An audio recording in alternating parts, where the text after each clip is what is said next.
García, precandidata, militante del Partido Aprista, para hablar un poco de coyuntura nacional. ¿Cómo estás, Carla? Muy bien, Carlos, agradezco mucho la invitación de Perú 21. Eso de precandidata me da risa. Militante. Pues ahora todos son precandidatos. Sí, un poco ahí como candidatiti. Sí. ¿En qué se metió usted, Carla?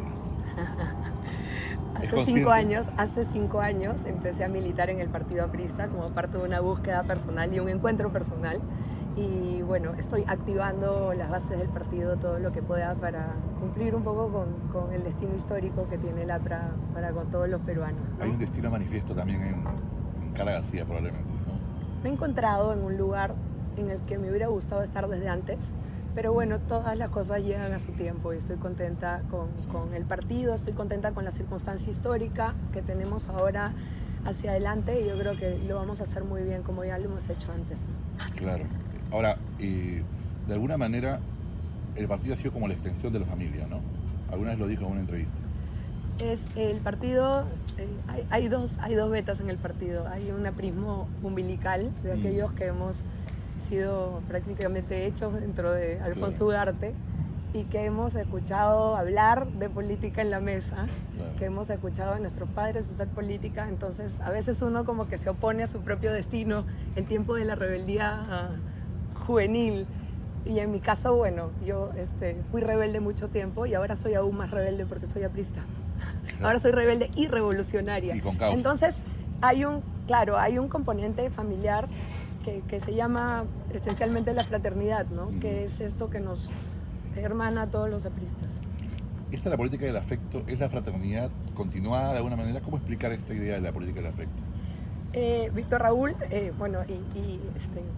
hablando de los antiguos apristas, Seoane hablaban del tema de la fraternidad, ¿no? Y del Día de la Fraternidad y el valor de la fraternidad como esta unión entre compañeros, pero también la unión de los compañeros con la ciudadanía.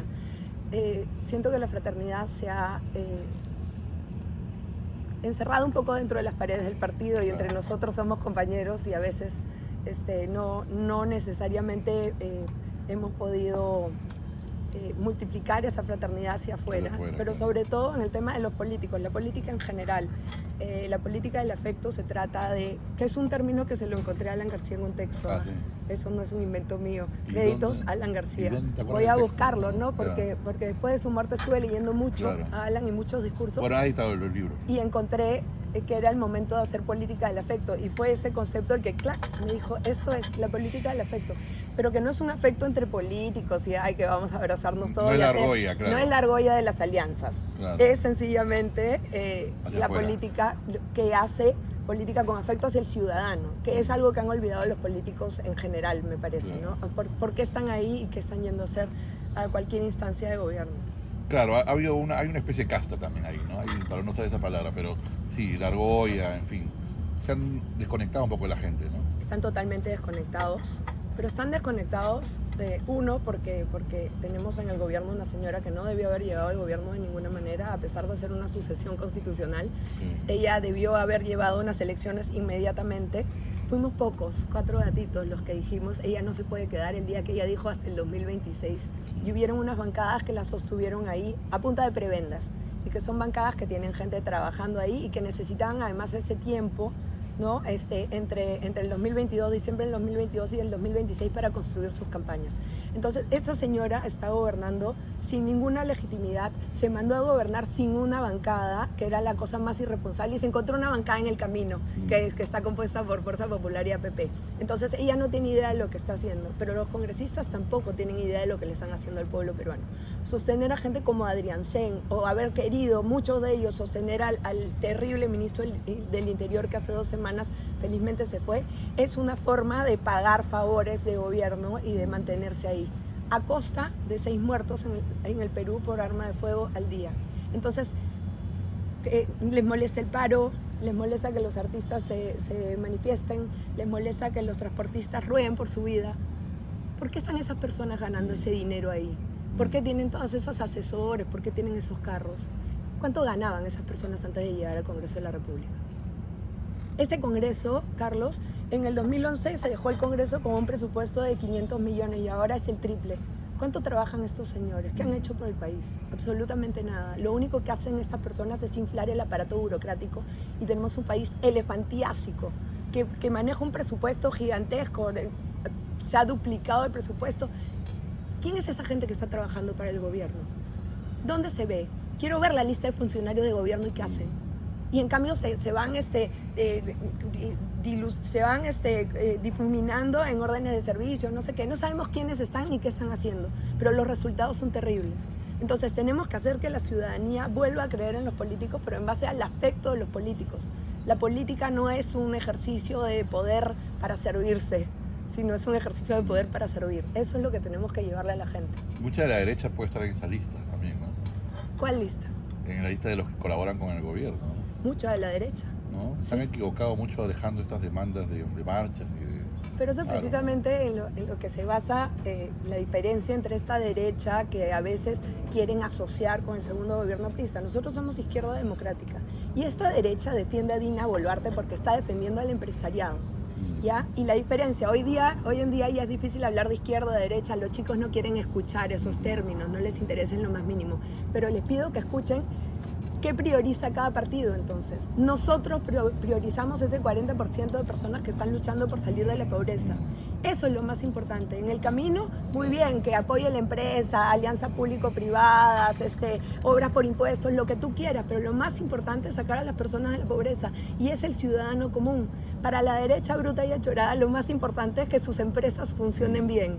Nosotros queremos defender a los ciudadanos. Claro, es curioso porque esa gente que marcha es capitalistas populares, ¿no? Es gente que está a favor del mercado, este empresario, el cumbiambero, el transportista. Debería estar con la derecha, ¿no? O la derecha debería estar con ellos, mejor dicho.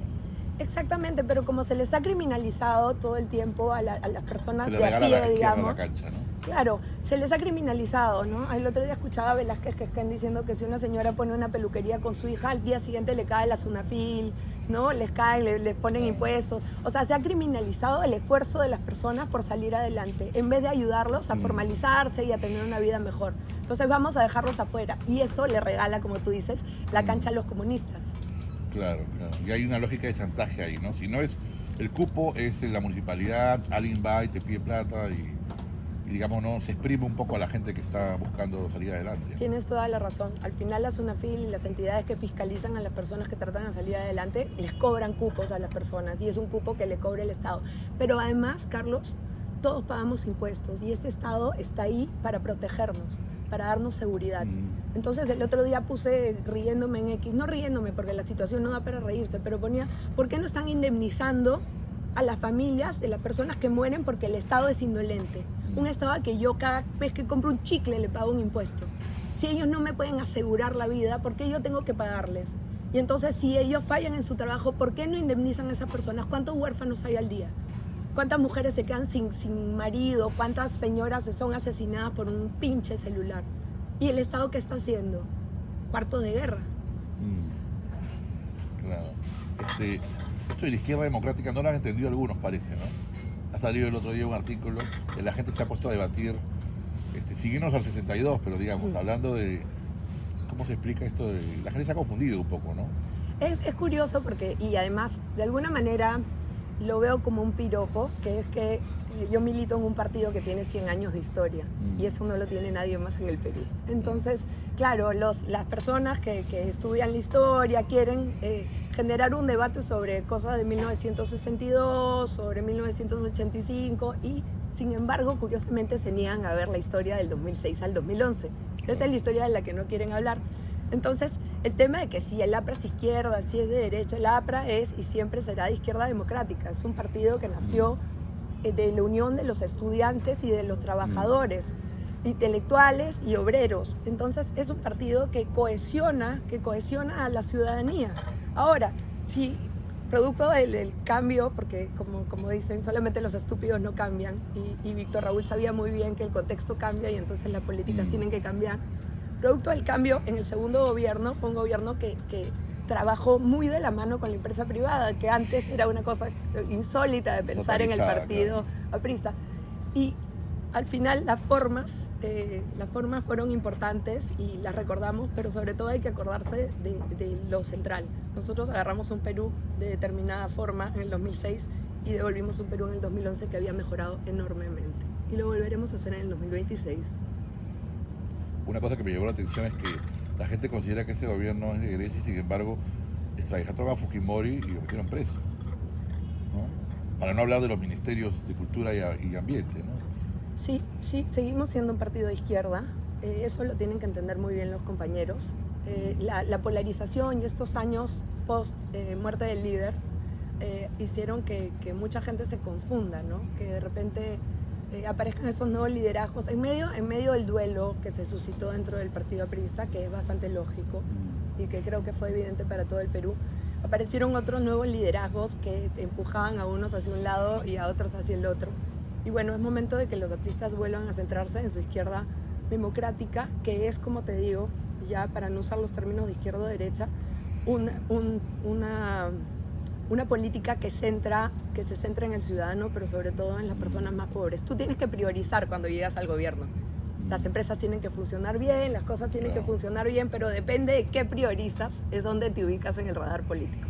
Nosotros estamos con los nuevos empresarios, con las personas que a veces son tildadas de informales cuando el Estado no les da ninguna facilidad para formalizarse, con los transportistas, con los mototaxistas, con los pescadores, en fin, con las personas del día a día.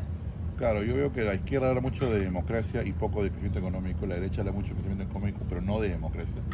Y de alguna manera el APRA puede combinar las dos cosas, ¿no? Es un poco lo que se quiso hacer en el 2006 y se hizo, ¿no? Claro, ni el totalitarismo mezquino de la derecha, ¿no? Ni las dictaduras comunistas hambreadoras. Entonces, ¿de qué se trata izquierda democrática? Centrados en el ciudadano, pero al mismo tiempo sabiendo que la democracia es muy importante. No a ningún totalitarismo el APRA puede saludarlo, como ahora veo algunos que saludan unos golpes de Estado y a otros no, ¿no? El golpe de Estado que me gusta es chévere, el golpe de Estado que no me gusta ese es malo. Se han vuelto más derechistas en algunas cosas y más conservadores en otras y más izquierdistas también en otras, ¿no? ¿Quiénes? Los militantes, ¿no? ¿Cómo lidian con la militancia? ¿Apristas? No, me refiero a gente. Por ejemplo, están algunos de la derecha saludan el golpe de Fujimori, golpe que me sacó de mi casa y me sacó de mi país y que persiguió a mi padre para asesinarlo. Y otros saludan el golpe de Pedro Castillo y entonces ningún golpe es bueno. De eso se trata la democracia. El fin no justifica los medios, realmente. Claro. ¿Qué recuerdas de esos años del golpe? Estaba en Chile, ¿no? El ostracismo. Habla un poco de esa época, ¿no? Bueno, sí. Yo me fui a Chile primero sola. Era muy chica. La verdad es que había sido criada en un contexto familiar bien chicloso con mis abuelos. Llegué a Chile y tuve que empezar de cero, ¿no? De cero estamos hablando de colchón en el suelo y sin muebles ni nada, ni empezar de cero. Y me acuerdo, producto de mi trabajo, la primera vez que me compré una tele blanco y negro en un mercado de pulgas. Y estaba orgullosísima de tener mi tele en blanco y negro cuando ya todo el mundo tenía todo. Bueno, fue un contexto difícil al comienzo, sobre todo por la sensación de lejanía. Yo soy muy familiar. El primer año que estuve en Chile murieron mi abuelo Carlos, que no pudo venir mi papá a despedirlo, y yo tampoco por un tema económico. Y el mismo mes murió mi abuela materna. Entonces para mí fue un golpe muy duro. Y sin embargo, mira cómo es la vida. Posiblemente yo fui una de las personas más activistas para que saquen a Alberto Fujimori, que era un anciano, de la prisión. Y llegué a Ladiroes antes que su propia hija. Ahí está el tema del perdón, ¿no? Sí. La prima no recoroso, como se dice. Sí, ni llorón. O sea, claro. por ejemplo, cuando usted me dice que no he hablado mucho de Chile, es porque uno no está pues ahí exponiendo sus muñones. Claro, si la pasé mal. No, es familiar. Qué sé yo, mi abuelo fue clandestino, exiliado y encarcelado, y yo no escuché nunca en la vida una historia triste de Carlos García Ronceros. Y esa es mi educación. O sea, no voy a ir por ahí diciendo, ay, yo pobrecita, para que lo pongan en duda, para que estén atacando, ¿para qué? Ahora, al comienzo nomás. habló de la época de la rebeldía, como todo hijo tiene una rebeldía con el padre. ¿Había cuestionamientos políticos de repente? No, yo estaba molesta con él por la circunstancia. O sea, yo tenía 17 años, sentía que yo había sido arrancada de mi casa familiar porque el señor había sido presidente de la República, circunstancia en la que yo no tenía nada que ver, y al comienzo estaba sumamente infeliz. Entonces él llamaba a la casa y yo no quería hablar con él. En esa época no habían celulares, uno tenía que llamar al teléfono fijo y encontrar a la persona ahí. Mi mamá me lo quería pasar y yo nunca quería hablar con él. porque estaba muy molesta. Esto duró 2, 3 años. Luego nos volvimos a encontrar y nos hicimos mejores amigos, más que padre e hija. Y aparte de las diferencias, digamos, familiares o emocionales, ¿hubo diferencias políticas? Papá, no me parece esto, ¿qué te parece? Yo estoy de acuerdo, papá, qué sé yo. No, la verdad es que yo siempre, Alan García no solo fue mi papá, sino que en los últimos años de su vida fue mi líder político e intelectual. Sí, y bueno, esto dicho 6 años después de su muerte, alguna vez le dije que me hubiera gustado que fuera un poco más determinante en cosas que él pensaba, como por ejemplo la lucha por los derechos de la minoría LGTBI. Que lo llegó a decir, ¿no? Hay que recordarlo. Sí, pero no con la fuerza que yo hubiera querido, no generó un cambio real, no consiguió que el partido, que además es el partido que llevó el proyecto de ley de unión civil a través de Mauricio Mulder, ¿no? O sea, un partido tan progresista como el partido aprista se fue volviendo conservador en base a ciertos silencios. Yo entiendo que quizás no era el momento que él lo evaluó, pero era algo que dentro de los muros de mi casa era evidente, que no había ningún problema, que las libertades de las personas y los derechos de las personas tienen que ser iguales. Me hubiera gustado, por ejemplo, eso. O un poquito, siendo que nosotros, ojo, nosotros somos los primeros que llevamos ministras mujeres al gobierno, como son Mercedes Cabanillas e Hilda Urizar.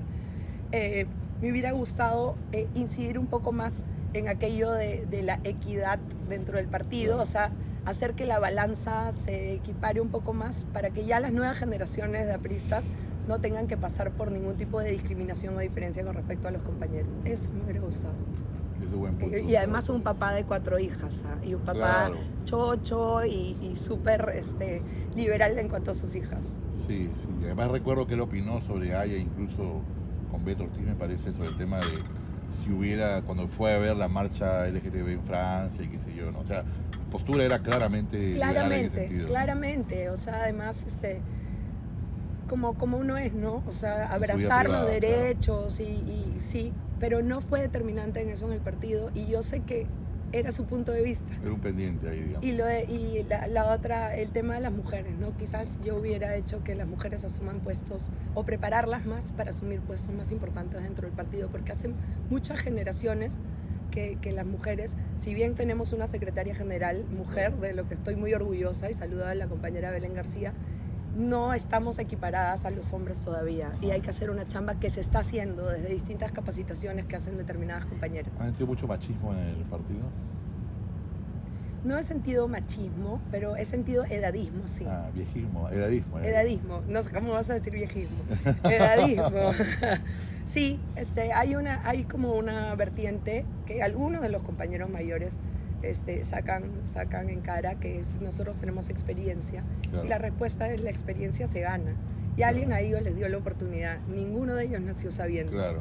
Todos llegaron a puestos de poder porque hubo una persona que les dio una oportunidad. Y entonces eso es algo que tú tienes que replicar en tu vida, ¿no? Claro, además es un partido que empezó con gente muy joven, como hablábamos hace un rato, ¿no? Sí. ¿No? O sea, tenemos que en variar la cuestión etaria del poder en el partido. Porque si bien los compañeros tienen una gran experiencia de gobierno, que consiguieron en el gobierno de Alan García, ¿no? Los compañeros tienen que enseñarle a los más jóvenes, no estarle sacando en cara que no es su momento o que no están preparados. Si mis compañeros menores no están preparados, es porque los mayores no hicieron su trabajo. Entonces, a trabajar, compañeros, porque el APRA es un partido de escuela y no es un partido que es propiedad de 4 o 5 que pudieron gobernar, sino es un partido que es propiedad del futuro. Es propiedad del futuro, y el futuro lo construyen los más jóvenes a través de sus herramientas y aprendiendo de la experiencia de los más añosos. Además, juventud también de ideas, ¿no? No solo de biológica, digamos. Hemos tenido algunos eventos en los últimos años de terrible crisis política del país. Bueno, años que empiezan con Humala y bueno, estos últimos 6 presidentes en 5 años. Hemos tenido momentos en que la gente con experiencia no miraba su WhatsApp y le iban renunciando ministros, ¿no? Claro. Entonces, cuán importante es el uso, por ejemplo, de las nuevas tecnologías, cuán importante es establecer un gobierno abierto que genere transparencia, donde el ciudadano puede estar todo el tiempo viendo cómo se mueve la gestión pública, cuán importante es integrar las nuevas tecnologías a la salud, a la educación. Claro. Oiga, esencialmente, hoy en día uno puede operar operarse con el mejor médico del mundo estando en Lima y el médico en Estocolmo.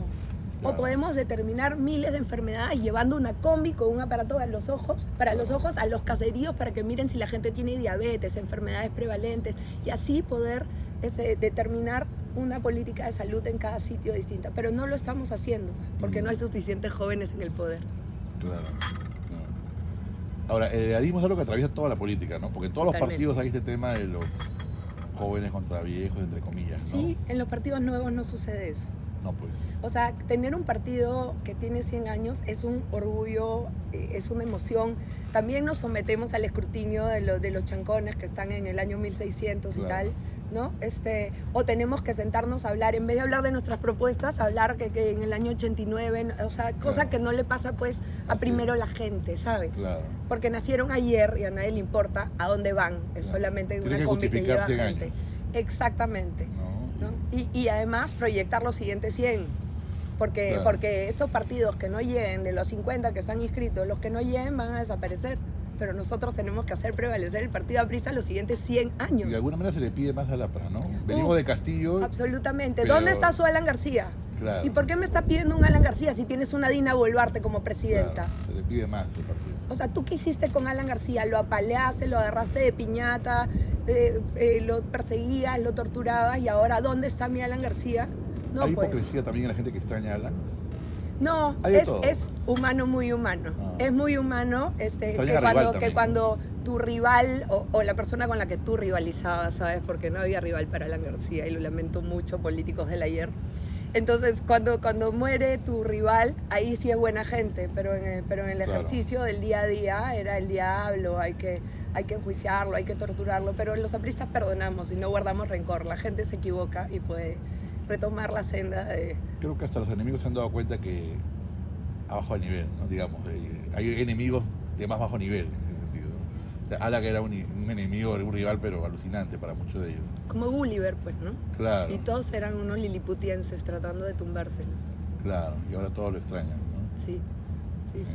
Pero al mismo tiempo es el tema de la política, y me interesa entrar en eso, es que ha descendido, digamos, hasta casi las cloacas, porque la propia ciudadanía también ha cambiado su forma de ser y nos hemos banalizado muchísimo. Entonces cuando dicen, mira esa basura que está en el Congreso, lo dice una persona que se cruza de izquierda a derecha para doblar en la esquina y que tira una cáscara de plátano, que está viajando en un colectivo, que está generando caos en todos lados, ¿no? Entonces sí, yo quisiera relevar también la responsabilidad de la ciudadanía en las personas que son elegidas para gobernar. Claro. Porque y cuando tenía el programa de Willax, salía a las calles, ¿no? Me iba al mercado a preguntarle a la gente cosas y le preguntaba a todos por quiénes habían votado al Congreso y nadie se acordaba. Claro. Entonces, si votas al azar, no pretendas pues que el azar te favorezca. Claro. Tienes que hacerte el anti responsable. también creció mucho, el antivoto, ¿no? Totalmente. Demasiado. Porque cambió la masa etaria, ¿no? Entonces, estos chicos que van a votar ahora, que no habían nacido ni siquiera en el 91 y que son los que van a definir la elección, son chicos que han escuchado que la política es una basura, todo esto desde Fujimori. Estos son chicos que han nacido después del 91, régimen fujimorista, luego el odio Humala y luego la sucesión de catástrofes del Perú. Entonces ellos odian la política y van a votar porque la pueda joder más desde dentro. Y eso es muy preocupante para mí y para ellos, ¿no? En términos de que qué vamos a hacer con estos chicos que no tienen oportunidades para trabajar, Los que niños, lo único que quieren es ser influencers, ¿no? A los que la meritocracia no va a llegar nunca, porque ahora están tratando que cualquiera entre a las universidades con un ciclo básico, o sea, todo el Estado ha estado construido para que el nivel se baje hasta el suelo y después queremos tener ciudadanos ilustres. No va a suceder. Es cierto. Ahora, en una entrevista dijo que era aprista antes de nacer, ¿no? Y en otra dijo que morirá siendo aprista. Y sería aprista hasta después de morir. Porque el APRA nunca muere y además nos viene quedamos, de sangre, ¿no? Viene... Nos quedamos. Claro. Nos quedamos para siempre. Claro.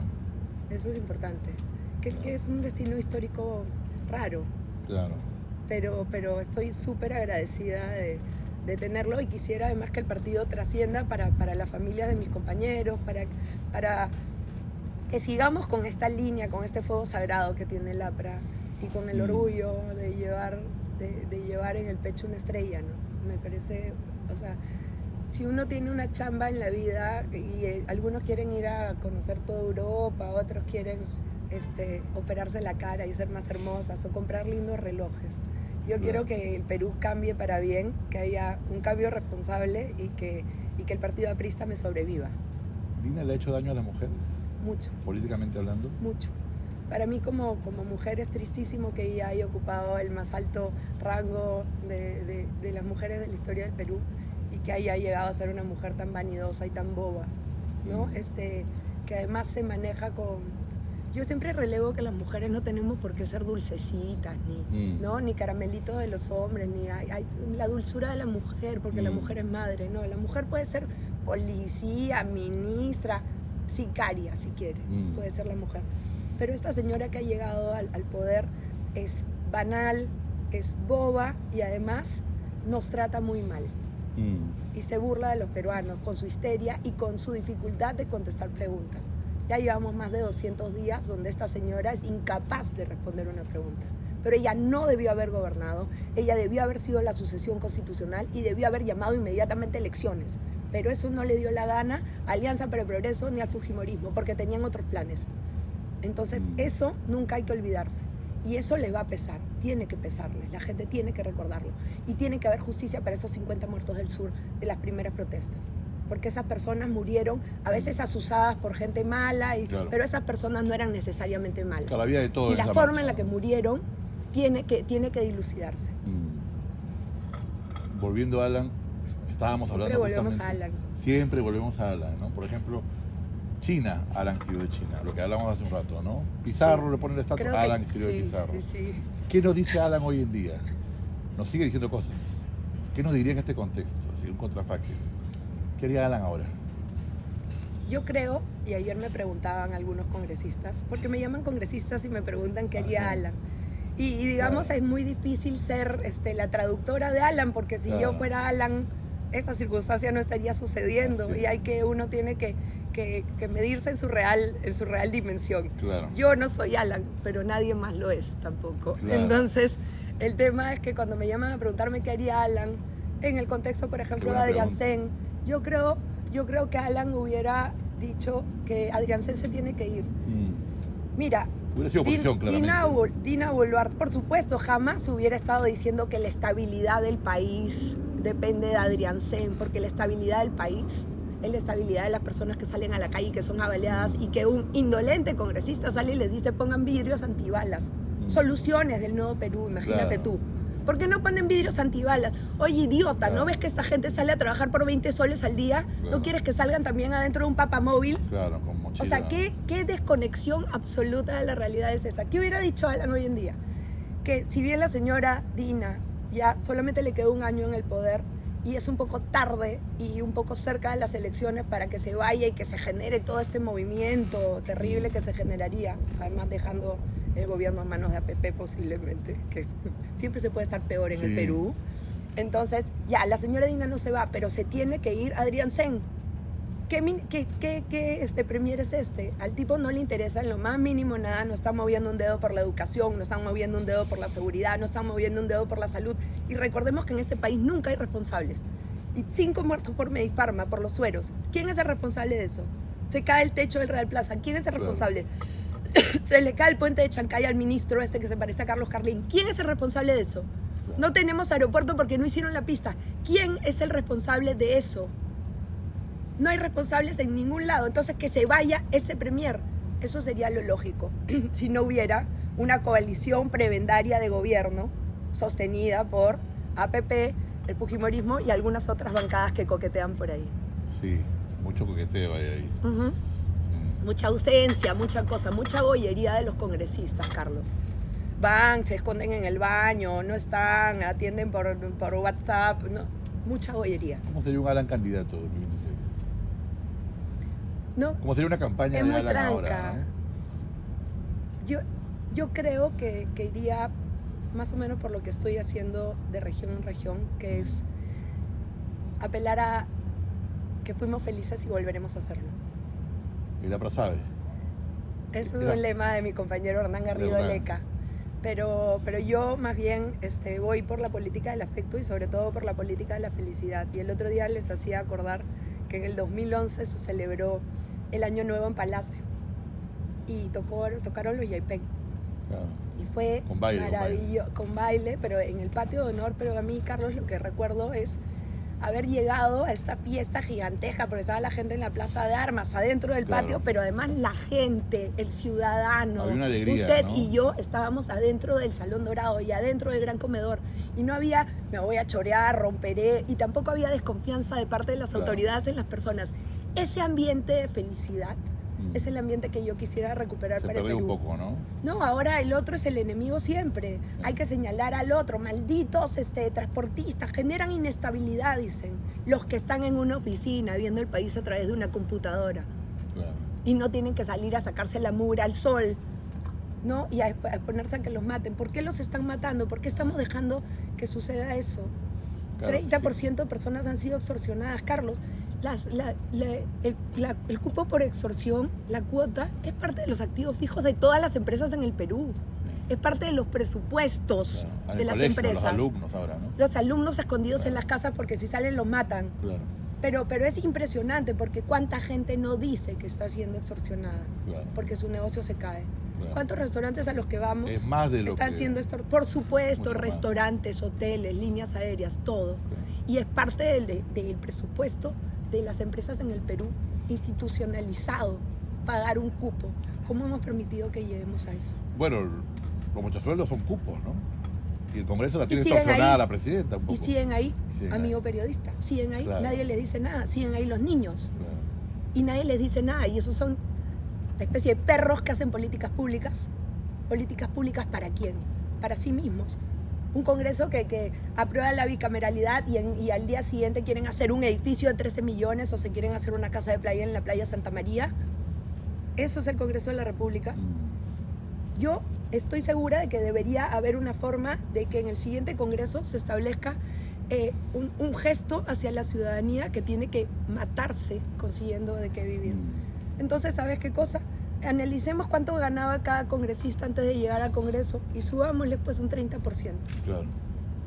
Dentro del mercado que sea la correspondiente. Exacto, claro. Exacto. Entonces se bajan los sueldos de los congresistas, se quitan estas oficinas que sirven solamente para pagarle a los partidos, como es en su momento la editorial del Congreso, que debería seguir de todo el gobierno una misma persona, porque las políticas tienen que seguir, pero no, como son fuentes de empleo de los amiguitos, entonces participación ciudadana, todo va cambiando. Y más comisiones, y más cosas, y más. Entonces, sencillamente se ha triplicado el presupuesto del Congreso y ellos no hacen absolutamente nada, pero tampoco están cerca de la ciudadanía. Tiene que haber algo que los haga, uno, ir a trabajar, dos, el que no vota por ausencia, se le quita el día de sueldo. Ahí se va a acabar la gracia, pues, porque tú estás haciendo tu chamba. Tercero, como en otros trabajos, ¿no? He hablado con muchos constitucionalistas y tú sabes que como ellos son buena gente, no quieren que se elimine el voto ámbar. Claro. En la vida no hay, claro, es verde o rojo. No, además tienes un equipo de asesores para prepararte y para que sepas, ¿no? No, justamente, se tienen que acabar las gollerías y el Estado, ¿no? Tiene que achicarse. Porque si no están sirviendo para nada, y también tenemos que ver cómo achicar los programas sociales, que toda la plata se va en burocracia. Y ya vemos en qué ha terminado Jaliwarma y Guasimicuna, y los chicos se siguen intoxicando, posiblemente muriendo, porque los funcionarios son unos vivazos y unos choros, y entonces lo que menos importa es con qué se alimenta. Que se alimenten los congresistas y los funcionarios de Guasimicuna. Ese día va a cambiar la comida de los niños del Perú. Claro, el buffet del Congreso. Exacto, el buffet del Congreso, que lo hagan con las latitas de Guasimicuna, que vienen con gusano. A ver qué tal les parece. Bueno, y escuchabas que decías sobre la seguridad, ¿no? Más dureza en ciertas cárceles, en algunos temas de beneficios carcelarios. Bueno, obviamente los celulares bloqueadores que no funcionan. Los bloqueadores las argollas que hay ahí. Acaban de encontrar una antena satelital adentro de Chayapalca. Se supone que ese es el penal de máxima seguridad del Perú. Y encuentran una antena satelital. Entonces, ¿por qué no responsabilizamos de una vez también a los operadores de teléfonos? Porque se supone que cuando a uno le escriben extorsionando, el chip le pertenece a una persona y además es localizable.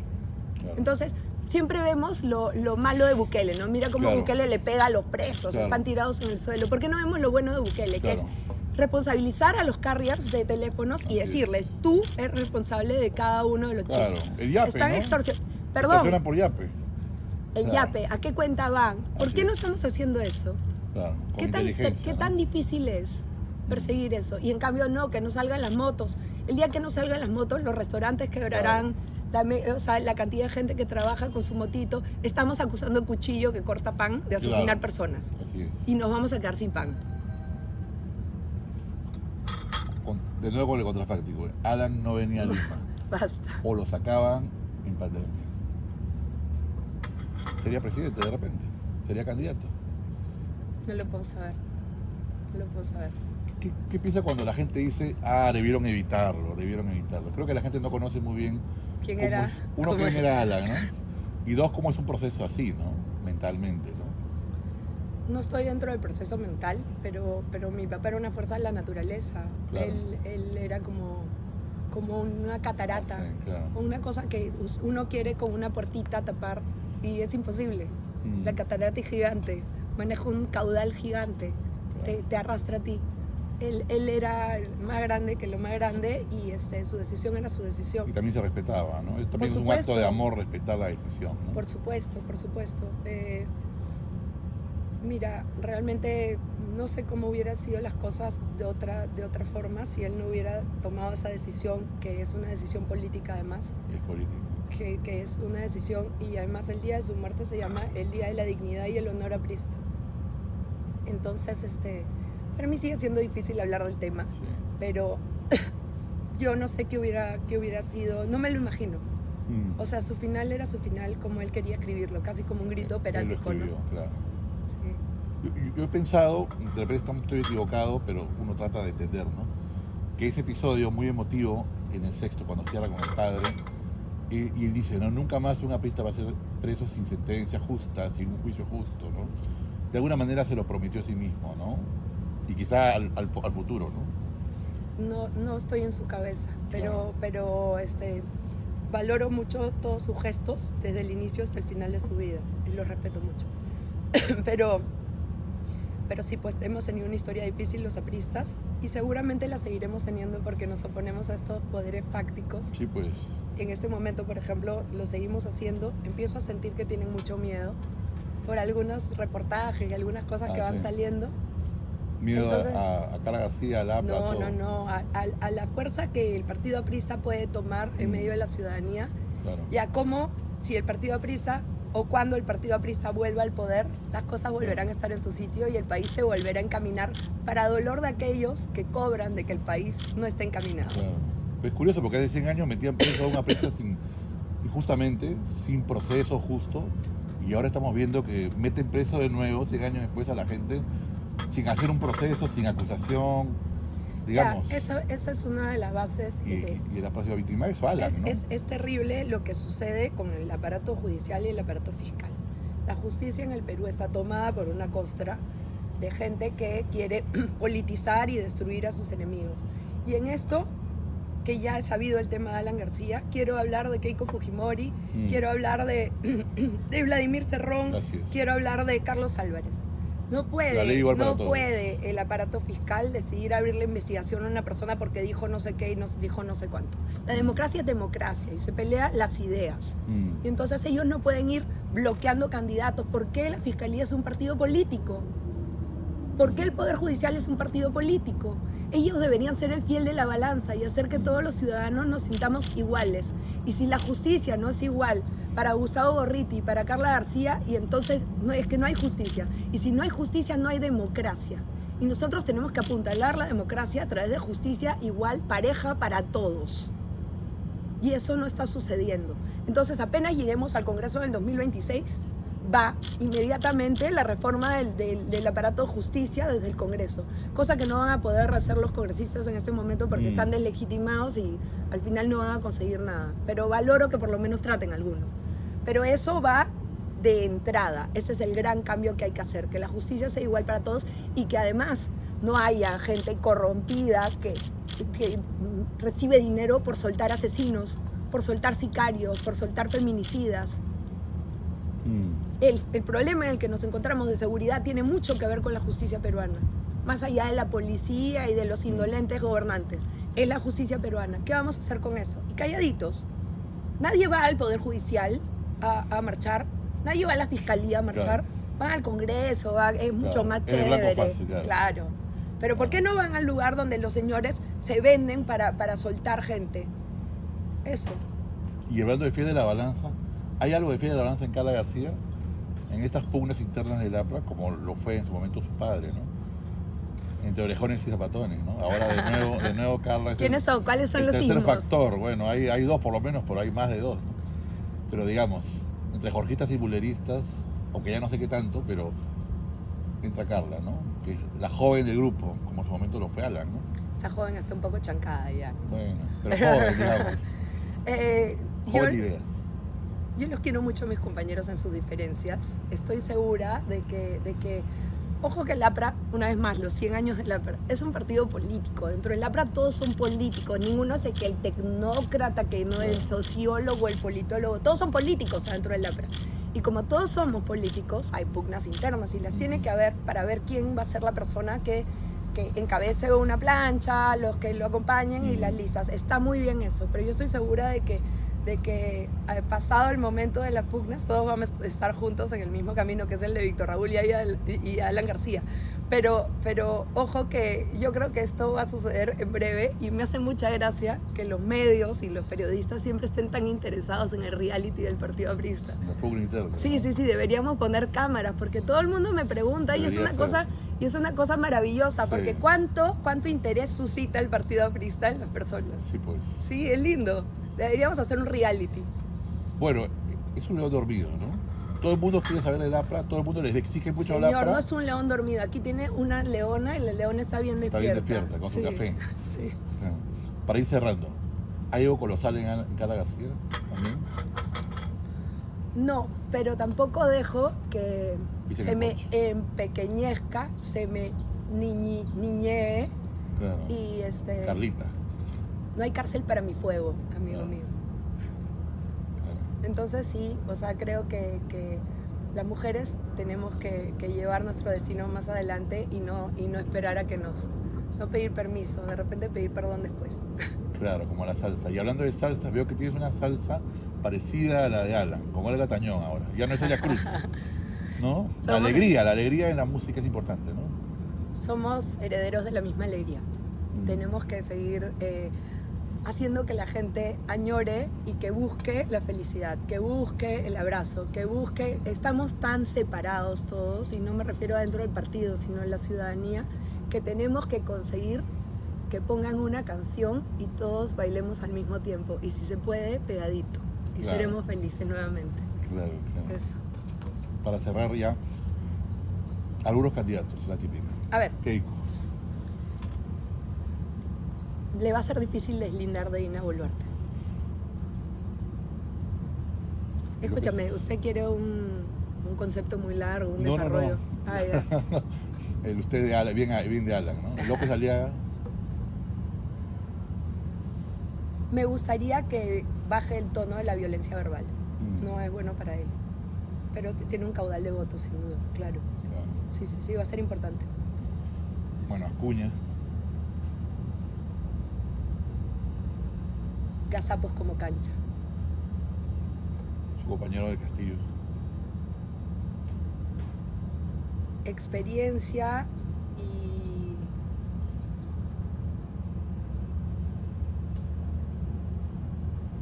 empuje. Carla García. Política del afecto.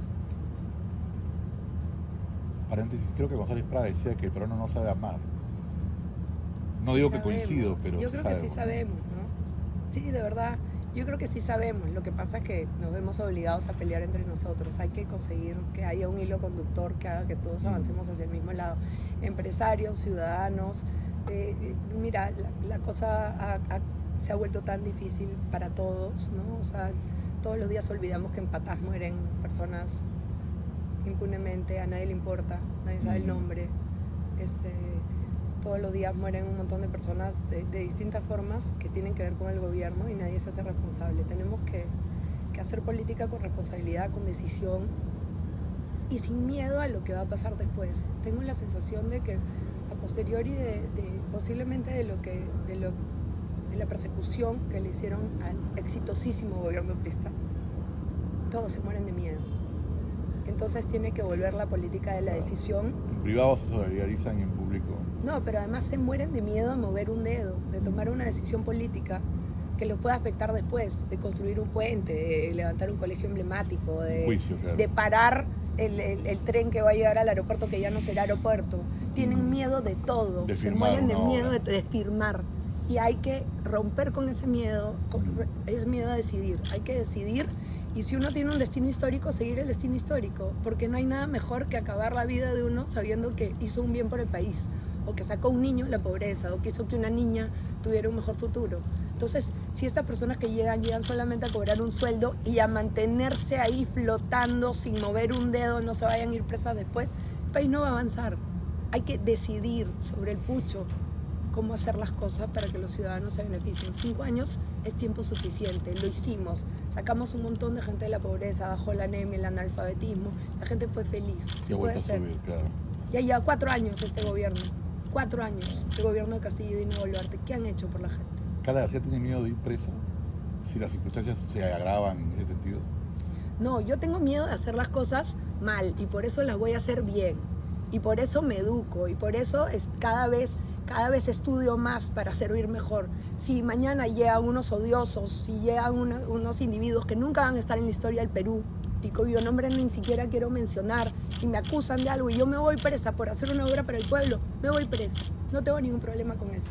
Y obviamente lo tengo muy bien pensado. Claro, si se judicializa todo esto y que La política. Claro. Mira, y la quieren señora meter a hizo, presa a Carla claro, García la señora preventivamente. hizo un tren, la señora hizo una carretera y entonces no nos gusta cómo la hizo y vamos a perseguirla y se va a ir en prisión preventiva. Llévame, papito, llévame. Pero yo voy a quedar en la mente de las personas y tú nunca vas a estar en un libro de historia, nunca, nunca. Pobres individuos que tratan de ser parte de la historia a través de estupideces así, que no son más que títeres de un poder escondido. Tarde o temprano las cosas caen por su propio peso y lo estamos viendo. Sí. Lo estamos viendo y lo seguiremos viendo. Sin rencor, sin hacer política adelante y sin yo me voy a vengar. Las cosas caen por su propio peso y están empezando a caer.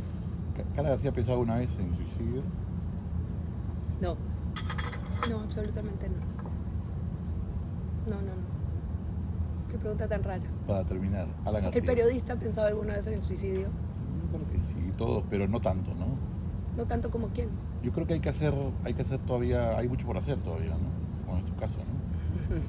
Y el suyo, Carlos. Y el suyo. Claro. Para terminar, Alan García, ¿cómo lo resumimos en pocas palabras? Huevona.